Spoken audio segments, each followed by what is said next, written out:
সুপ্রিয় দর্শক, আসসালামু আলাইকুম। আপনাদের সবাইকে স্বাগত জানাচ্ছি এখনকার আলোচনায়। আপনাদের সঙ্গে আছি আমি সিরাজুল ইসলাম। দর্শক, হরমুজ প্রণালীতে কি ভয়াবহ যুদ্ধ শুরু হতে যাচ্ছে? কারণ আমেরিকা ইরানের উপরে নৌ ব্লকেড আরোপ করেছে, আর ইরান বলেছে মার্কিন সেনারা হরমুজ প্রণালীতে থাকা অবস্থায় এক ফোঁটা তেলও তারা বের হতে দেবে না। এদিকে জাতিসংঘ নিরাপত্তা পরিষদে চীনের বিরুদ্ধে অভিযোগ এনেছে আমেরিকা। তারা ইরান এবং ইয়েমেনের কাছে যে সমস্ত পণ্য রপ্তানি করা উচিত নয়, নিষেধাজ্ঞা রয়েছে, সেই সমস্ত পণ্য রপ্তানি ঠেকানোর ব্যাপারে যথেষ্ট কার্যকর ভূমিকা নিচ্ছে না। আর চীন জবাবে বলেছে মধ্যপ্রাচ্যে যে যুদ্ধ আমেরিকা শুরু করেছে এটা ঠিক হয়নি, দ্রুত এই যুদ্ধ বন্ধ করা উচিত।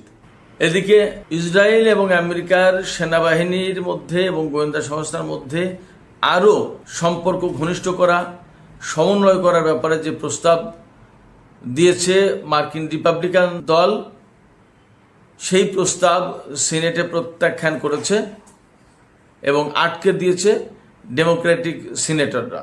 আরেকটি খবর হচ্ছে ইরান থার্মোনিউক্লিয়ার বোমা বানিয়েছে কিনা এটা নিয়ে নতুন করে জল্পনা কল্পনা ছড়িয়ে পড়েছে। থার্মোনিউক্লিয়ার বোমা মানেই হচ্ছে হাইড্রোজেন বোমা।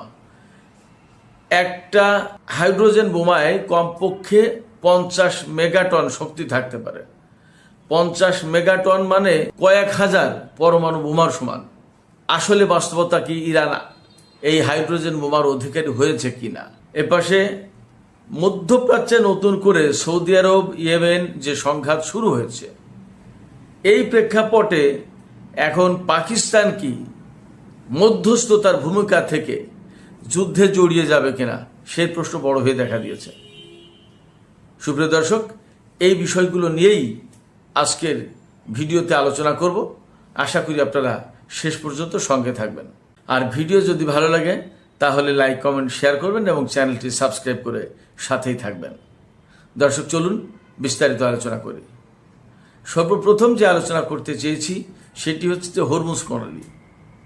হরমুজ প্রণালীতে আমেরিকান টাইম মঙ্গলবার বিকেল অর্থাৎ গতকাল রাত থেকে হরমুজ প্রণালীতে নৌ অবরোধ আরোপ করেছে। এই নৌ অবরোধ আরোপ করার মানে হচ্ছে যে হরমুজ প্রণালী দিয়ে ইরানের কোনো তেলবাহী জাহাজ বা কোনো জাহাজ যেতে পারবে না। আমেরিকার সেনাবাহিনী ঠেকিয়ে দেবে, আটকে দেবে। আর ইরান জবাবে বলেছে যে হরমুজ প্রণালী দিয়ে ইরানের যদি কোনো জাহাজ চলাচল করতে না পারে তাহলে এই হরমুজ প্রণালীতে কারো জাহাজ চলবে না, এক ফোঁটা তেলও এই পথ দিয়ে বাইরে যেতে পারবে না। তাহলে এখানে প্রশ্ন আসছে, দুই দেশ যখন এই রকম অবস্থানে, তখন অনেক বড় ভয়ঙ্কর কোনো যুদ্ধ হরমুজ প্রণালীতে হতে যাচ্ছে কিনা? এর জবাবে আমি বলবো অবশ্যই এই রকমের বড় একটা আশঙ্কা আছে। এরই মধ্যে সংঘাত কিন্তু কম বেশি হচ্ছে। এ কয়েকদিন তো আমেরিকা যে হামলা চালিয়েছে তা বেসিক্যালি হরমুজ প্রণালীকে কেন্দ্র করেই হামলা চালিয়েছে। হামলাগুলো সব হয়েছে ইরানের দক্ষিণ উপকূলীয় অঞ্চল, এই এরিয়াতে বন্দর আব্বাস, বুশের, সিরিক দ্বীপ, কেশব দ্বীপ, কিশ দ্বীপ, হরমুজগান প্রদেশ, চবাহার, খুজেস্তান প্রদেশ অর্থাৎ দক্ষিণ এলাকা, যেটা এই এলাকায় একটু ভিতরে কোথাও কোথাও ঢুকেছে, ইরানের মধ্য অঞ্চলে ঢুকে গেছে। কখনো কখনো ইরানের উত্তর অঞ্চলে বা তেহরানের দিকে হামলা চালানোর চেষ্টা হয়েছে, সেটা অল্প স্বল্প। কিন্তু মূল ঘটনা যা ঘটেছে, আমেরিকার পক্ষ থেকে যুদ্ধ যা হামলা চালানো হয়েছে, সেগুলো হলো ইরানের দক্ষিণ অঞ্চলে।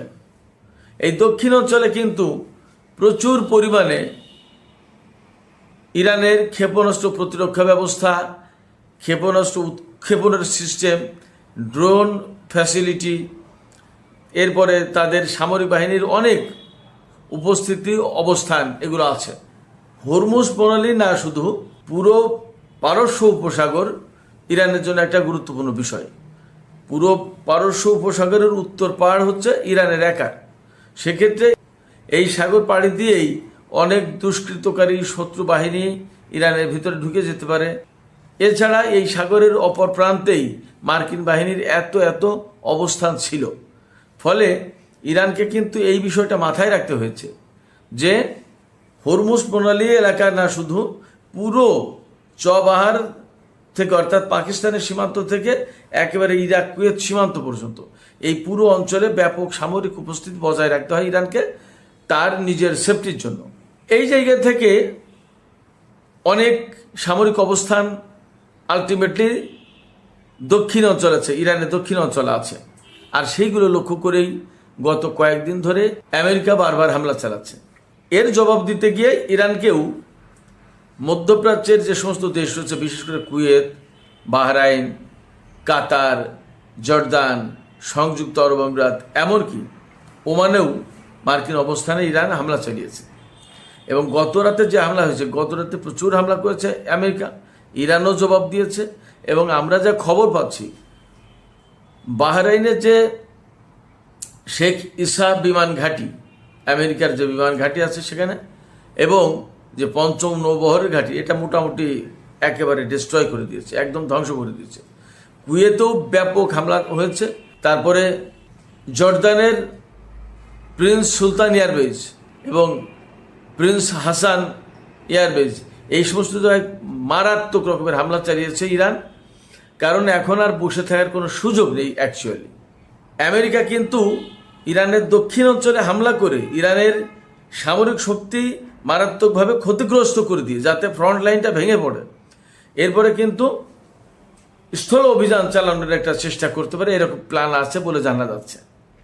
ডোনাল্ড ট্রাম্প বলেছেন যে আমেরিকা ইরানের ভেতরে স্থল অভিযান চালাবে না, হয়তো অন্য কেউ চালাবে, তার মানে কুর্দি বা আরও কিছু সন্ত্রাসী গোষ্ঠী তাদেরকে ঢুকিয়ে দেবে।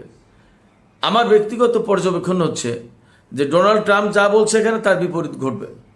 ওরা তো থাকবেই, কুর্দি আর আরও যে সমস্ত ইরান বিরুদ্ধে যে সমস্ত উগ্রপন্থী গরিলা গোষ্ঠী আছে তারা হয়তো থাকবে। তার সাথে অবশ্যই ইসরায়েল এবং আমেরিকার সেনারা ইরানের ভেতরে স্থল অভিযান চালানোর চেষ্টা করবে। যদি স্থল অভিযান চালায়, তবে স্থল অভিযান চালালে ইরান আগেই বলে রেখেছে আমেরিকা এবং ইসরায়েলের কবরস্থান হবে ইরানের মাটি। লাশের পর লাশ পড়বে, হাজার হাজার অগন্তি লাশ পড়বে। যাই হোক, তো হরমুজ প্রণালীকে কেন্দ্র করে অবরোধ পাল্টা অবরোধের যে সমস্ত ঘটনা ঘটছে, তাতে আসলেই অনেক বড় এবং ভয়ঙ্কর যুদ্ধ হওয়ার আশঙ্কা রয়েছে। যখন এই রকম প্রেক্ষাপট, তখন বিশেষ করে সামাজিক মাধ্যমগুলোতে খবর ছড়িয়ে পড়েছে যে ইরান নাকি 35টি হাইড্রোজেন বোমা বানিয়েছে। থার্মোনিউক্লিয়ার বোমা বলে এটাকে, বা হাইড্রোজেন বোমা। পরমাণু বোমার চেয়ে হাইড্রোজেন বোমা অনেক অনেক বেশি শক্তিশালী। তার কারণ হচ্ছে যে পরমাণু বোমা যেভাবে ফিউশন ঘটায়, বিস্ফোরণ ঘটায়, হাইড্রোজেন বোমা পরমাণু বোমা ব্যবহার করে প্রাথমিক কাজটা করে বাদ বাকি শক্তি অর্জন করে অন্য কায়দায়। আমেরিকা জাপানের হিরোশিমায় যে পরমাণু বোমা ব্যবহার করেছিল তার শক্তি ছিল 15 কিলোটন, আর নাগাসাকিতে যেটা মেরেছিল সেটা শক্তি ছিল 21 কিলোটন। তার ধ্বংসযোগ্য ক্ষমতা তো আমরা কম বেশি দেখেছি। এখন আমেরিকা, রাশিয়া, এই সমস্ত দেশের হাতে যে সমস্ত ছোট ছোট পরমাণু বোমা আছে, তার শক্তি এর চেয়ে কয়েক গুণ বেশি। বাস্তব কথা হচ্ছে, রাশিয়ার হাতে যে সমস্ত সবচেয়ে বেশি শক্তিশালী পরমাণু বোমা আছে, তার সবচেয়ে বেশি শক্তি হচ্ছে 500 থেকে 800 কিলোটন। হিরোশিমা নাগাসাকিতে ব্যবহার হয়েছিল 15 থেকে 21 কিলোটন শক্তির বোমা। আর রাশিয়ার কাছে যে সমস্ত সবচেয়ে পরমাণু বোমা, যে সমস্ত শক্তিশালী বোমা আছে, তার শক্তির মাত্রা হচ্ছে 500 থেকে 800 কিলোটন। আর একটা হাইড্রোজেন বোমা, যে হাইড্রোজেন বোমা, টিজার হাইড্রোজেন বোমা যেটা পরীক্ষা করেছিল রাশিয়া, তার শক্তি হচ্ছে 50 মেগাটন। 1000 কিলোটনে 1 মেগাটন, 50,000 কিলোটন ছিল ওই টিজার বোমার শক্তি। 50,000 কিলোটনে কত বোমা হয় পরমাণু বোমা, আপনারা চিন্তা করেন। টিজার যে বোমার পরীক্ষা করেছিল রাশিয়া, সেটার মূল টার্গেট ছিল 100 মেগাটন শক্তি দিয়ে এই বোমা বানানো হবে, কিন্তু তার ধ্বংসযোগ্য এবং তেজস্ক্রিয়তা এত মারাত্মক হবে, সেটা অনেক বেশি ক্ষতির কারণ হয়ে যাবে। এই জন্য অর্ধেকে নামিয়ে আনা হয়। 1000 কিলোটন দিয়েও যদি একটা পরমাণু বোমা বানানো হয় তাহলে 50টা পরমাণু বোমার সমান একটা হাইড্রোজেন বোমা, রাশিয়া যেটা পরীক্ষা করেছিল। কিন্তু বেশিরভাগ পরমাণু বোমার যে সাইজ বা যে শক্তি তাতে 100 কিলোটনের ভেতরে এখন বেশিরভাগই রাখা হয়। তো পৃথিবীতে 9টি পরমাণু শক্তিধর দেশের কাছে পরমাণু বোমা যাদের কাছে আছে, এই 9টি দেশের কাছে 12,183টি সম্ভবত পরমাণু বোমা আছে। তো এই সমস্ত পরমাণু বোমা যা মাত্র কয়েকটা হাইড্রোজেন বোমার সমান। বলা হচ্ছে ইরানের কাছে 35টি হাইড্রোজেন বোমা আছে। আমি ব্যক্তিগতভাবে মনে করি এই বিষয়টার সত্যতা নিশ্চিত করা কঠিন। ইরানের পক্ষ থেকে কিন্তু পরিষ্কার কোনো ঘোষণা দেয়া হয়নি। যতক্ষণ পর্যন্ত ইরান ঘোষণা দিচ্ছে ততক্ষণ পর্যন্ত আমাদের বলার কোনো সুযোগ নেই যে হ্যাঁ ইরানের কাছে পরমাণু বোমা আছে বা হাইড্রোজেন বোমা আছে। তবে আমি আবারও বলি, ইরানের খাতামুল আম্বিয়া বিমান ঘাঁটির যিনি সাবেক প্রধান ছিলেন, পরে তিনি মেজর জেনারেল হয়েছিলেন, মেজর জেনারেল আমির আলী হাজিজাদে, তিনি একসময় বলেছিলেন গত বছর 12ই জুন যখন ইরান আমেরিকার যুদ্ধ শুরু হয়, সম্ভবত তার কয়েকদিন আগে বলেছিলেন যে ইরানের কাছে পরমাণু প্রযুক্তির চেয়েও বড় কিছু আছে। তাহলে হাইড্রোজেন বোমা যদি পরমাণু বোমার চেয়ে বেশি কিছু হয়, এবং অবশ্যই তাই, তাহলে ইরানের কাছে হাইড্রোজেন বোমা আছে ধরে নেওয়া যায়। অথবা তাদের কাছে এমন মিসাইল বা এমন অস্ত্র আছে যা ব্যবহার করলে একটা শহর কয়েক সেকেন্ডের ভেতরে টোটাল ইলেকট্রনিক ডিভাইস অকেজো করে ফেলতে পারে। ব্যাপক ধ্বংসযজ্ঞ হবে না, কিন্তু ইলেকট্রনিক ডিভাইসগুলো অটোমেটিক অকেজো হয়ে যাবে। তাহলে ইরান তো এই ধরনের শক্তির অধিকারী আছে, ইরান বলছে এটা। তো সেক্ষেত্রে দেখা যায় যে ইরানের কাছে যে সমস্ত সামরিক শক্তি আছে তা দিয়ে আমেরিকাকে মোকাবেলা করার মতো অবস্থা আছে, এটা মোটামুটি বোঝা যায়, বলা যায়। সেক্ষেত্রে আমেরিকা চাইলেই ইরানকে ধ্বংস করে দিয়ে একটা কিছু করে ফেলবে এমনটা না। হ্যাঁ, ইরানকে তারা যেহেতু বাগে আনতে পারছে না, নত স্বীকার করাতে পারছে না, সেক্ষেত্রে তারা হয়তো ফাইনালি পরমাণু বোমা ব্যবহার করলেও করতে পারে, অসম্ভব কিছু না। কিন্তু সেটা করলেও হয়তো পরিণতি ভিন্ন রকম হবে। আমরা এখনই বলবো না বা বলতে পারছি না কি হবে, কিন্তু ইরান এ সমস্ত সব কিছু মাথায় রেখেই সামনে এগোচ্ছে বলে আমার কাছে মনে হয়। ইরানের সামনে এই কথা নিশ্চয়ই আছে যে আমেরিকার হাতে, ইসরায়েলের হাতে পরমাণু বোমা আছে, তারা তো পরমাণু বোমা ব্যবহার করতে পারে, তখন আমরা কি করব, এই বিষয়টা নিশ্চয়ই ইরানিদের মাথায় আছে। যাই হোক, আমরা এখন অন্য প্রসঙ্গে একটু আলাপ করি। গতকাল জাতিসংঘ নিরাপত্তা পরিষদে আমেরিকার রাষ্ট্রদূত ওয়ালস তিনি বলেছিলেন, অভিযোগ করেছেন যে ইরান এবং ইয়েমেনের কাছে যে সমস্ত পণ্য রপ্তানি করা নিষিদ্ধ, চীন সেগুলো মানছে না। এই নিষেধাজ্ঞা বাস্তবায়নের ব্যাপারে চীন সহযোগিতা করছে না। চীন এই বিষয়টি অস্বীকার করে চীনের যে রাষ্ট্রদূত সানলেই তিনি বলেছেন যে চীন এগুলোতে সহযোগিতা করছে না, বরং এর চেয়ে বড় বাস্তবতা হচ্ছে, এইটা যতটা জরুরি তার চেয়ে বড় বাস্তবতা হচ্ছে, বড় জরুরি হচ্ছে যে ইরানের বিরুদ্ধে যে আমেরিকা যুদ্ধ শুরু করেছে, এই যুদ্ধটা শুরু করাই উচিত নেই, এটার নৈতিক কোনো ভিত্তি নেই, এবং এই যুদ্ধ যত দ্রুত সম্ভব বন্ধ করা উচিত, মধ্যপ্রাচ্যে এই যুদ্ধ থামানো উচিত। তার মানে চীন কিন্তু সরাসরি এই যুদ্ধের বিরুদ্ধে পরিষ্কার বক্তব্য দিল এবং পরিষ্কার অবস্থান নিল। এখন চীনের এই অবস্থানের প্রেক্ষাপটে পরিস্থিতি আসলে কত দূর যায়, কি হয় সেটা দেখার ব্যাপার। চীন কিন্তু গত 2 দিন আগে দুটো মেসেজ দিয়েছে। একটা মেসেজ আমেরিকাকে, মার্কিন প্রেসিডেন্ট ডোনাল্ড ট্রাম্প হুঁশিয়ারি উচ্চারণ করেছিলেন চীনকে যে চীন যদি আমেরিকা থেকে তেল কেনা বন্ধ না করে তাহলে চীনের উপরে 100% শুল্ক আরোপ করা হবে। চীন বলেছে, চীনের প্রেসিডেন্ট শি জিনপিং বলেছেন যে তোমরা 100% কেন 200% দাওগে, অথবা যত খুশি দাওগে, আমরা আমাদের মতো করব, আমরা আমাদের স্বাধীনতার সার্বভৌমত্বর চর্চা করব, তোমরা যা পারো করো, তোমরা আমাদের ব্যাপারে হস্তক্ষেপ করতে এসো না। এছাড়া সৌদি আরবের যুবরাজ প্রিন্স মোহাম্মদ বিন সালমান, তাকে চীনা প্রেসিডেন্ট বলেছেন যে তোমাদের মধ্যপ্রাচ্যের তেল গ্যাস যদি রাখতে চাও, এই সম্পদটা অক্ষত যদি রাখতে চাও, তাহলে ইরানের উপরে আমেরিকার হামলা বন্ধ করার ব্যবস্থা করো। আমেরিকাকে বলো তারা যেন ইরানের উপর হামলা বন্ধ করে। চীনের মেসেজ কিন্তু এগুলো। তার মানে চীন ক্রমেই তার অবস্থান পরিষ্কার করছে ইরানের পক্ষে, এবং এটা করতেই হবে। এদিকে আরেকটা গুরুত্বপূর্ণ খবর আছে। আমেরিকা ইসরায়েলের গোয়েন্দা বাহিনী এবং সামরিক বাহিনীর সাথে একেবারে মার্জ হয়ে যেতে চেয়েছিল, অর্থাৎ আমেরিকার যে গোয়েন্দা, ইসরায়েলের সেই গোয়েন্দা, অর্থাৎ ইসরায়েলের গোয়েন্দাদের হাতে যত তথ্য থাকবে সমস্ত সব তথ্য আমেরিকাকে দেবে, আর আমেরিকাও একই কাজ করবে ইসরায়েলের সাথে, অর্থাৎ সমন্বয়টা একদম অঙ্গাঙ্গিভাবে মিশে যাবে, জড়িত হয়ে যাবে। এবং সামরিক বাহিনীর যে সক্ষমতা, আমেরিকার হাতে যে অস্ত্র থাকবে তাই থাকবে ইসরায়েলের হাতে, এইরকম। এই প্রস্তাবটা নিয়ে আলোচনা শুরুর কথা ছিল কংগ্রেসে। এ নিয়ে প্রস্তাব উত্থাপন করা হয়েছে সিনেটের ডেমোক্র্যাট সদস্যরা এর চরম বিরোধিতা করেছে, প্রত্যাখ্যান করেছেন। তাতে সিনেটে এই প্রস্তাবের বিরুদ্ধে ভোট পড়েছে 50টি, আর প্রস্তাবের পক্ষে ভোট পড়েছে 46টি। এই প্রস্তাবটা সিনেটে পাশ করার জন্য ভোট দরকার ছিল 100 ভোটের ভেতরে 60টি দরকার ছিল, কিন্তু এই প্রস্তাব পাশ হলো না। তার মানে এই প্রস্তাব সম্ভবত আর প্রতিনিধি পরিষদে আলোচিত হতে পারবে না, এটা আইনে পরিণত হতে পারবে না।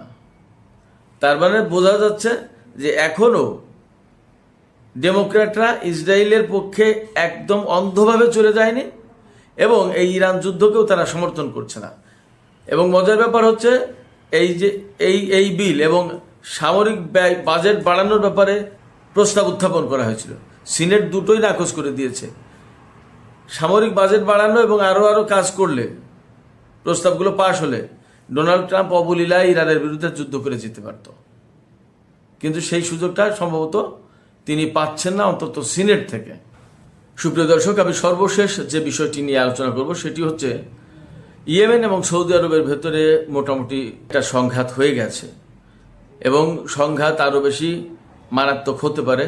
ইয়েমেন কিন্তু সৌদি আরবের আকাশের উপরে অবরোধ আরোপ করেছে। তারা বলেছে সৌদি আরবের আকাশে কোনো দেশ যেন বিমান পরিচালনা না করে।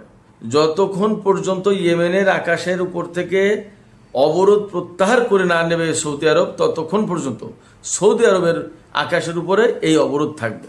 তার মানে হচ্ছে সৌদি আরবের আকাশে যদি কোনো দেশ বিমান পরিচালনা করে, সেই সমস্ত বিমানে হামলা চালাতে পারে ইয়েমেন ক্ষেপণাস্ত্র ড্রোন দিয়ে। তাহলে যুদ্ধ কিন্তু দুই পক্ষের ভেতরে আরও মারাত্মক আকার ধারণ করবে, অনিবার্য হয়ে উঠবে। এর ভেতরে যদি কূটনৈতিকভাবে আলাপ আলোচনার মাধ্যমে যদি পরিস্থিতি সামাল না দেওয়া হয় এবং একটা মীমাংসায় না আসা হয়, তাহলে কিন্তু যুদ্ধ ইয়েমেন এবং সৌদি আরবের ভেতরে অনিবার্য হয়ে উঠবে। যদি ইয়েমেনের সাথে সৌদি আরবের যুদ্ধ শুরু হয়ে যায়, তাহলে পাকিস্তানকে সৌদি আরবের পক্ষে যুদ্ধে জড়িয়ে যাবে, তার মানে ইয়েমেনের বিরুদ্ধে যুদ্ধ করতে বাধ্য হবে। সম্প্রতি সৌদি আরবের সাথে পাকিস্তানের যে চুক্তি হয়েছে তাতে কিন্তু তাই বলা আছে যে সৌদি আরবের উপরে কোনো দেশের হামলা পাকিস্তানের উপর হামলা বলে ধরে নেওয়া হবে, আর পাকিস্তানের উপর হামলা সৌদি আরবের ওপরও হামলা বলে ধরে নেওয়া হবে। তা সৌদি আরবের সাথে যদি ইয়েমেনের যুদ্ধ হয়, তাহলে তো পাকিস্তান এখানে আলটিমেটলি জড়িয়ে যেতে বাধ্য। অথচ পাকিস্তান ছিল মধ্যস্থতাকারীর ভূমিকায় এবং সারা বিশ্বে সে কিন্তু একটা সম্মানজনক অবস্থায় চলে গিয়েছিল, তার একটা আলাদা মর্যাদার আসন অলরেডি তৈরি হয়ে গেছে। এই অবস্থায় সৌদি আরব যদি ইয়েমেনের সাথে যুদ্ধ শুরু করে, তাহলে পাকিস্তান কিন্তু সেই মর্যাদা হারিয়ে যুদ্ধে যোগ দেওয়া দেশ হিসেবে পরিগণিত হবে। পাকিস্তান এই কাজটা করবে কিনা এবং পাকিস্তান এই পরিস্থিতি এড়ানোর জন্য কি করতে পারে, সেটা একটা বড় প্রশ্ন হয়ে দেখা দিয়েছে এখন। এই যে পাকিস্তানকে যুদ্ধে জড়িয়ে দেওয়ার একটা কৌশল মনে হচ্ছে, তাহলে এই কৌশলটা কারা করলো?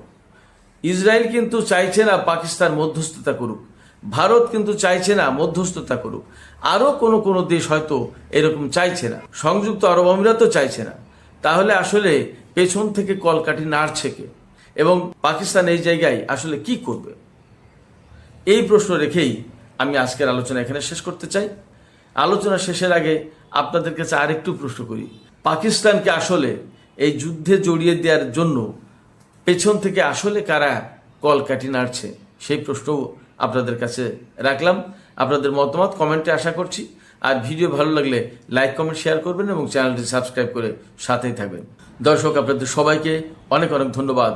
আল্লাহ হাফেজ।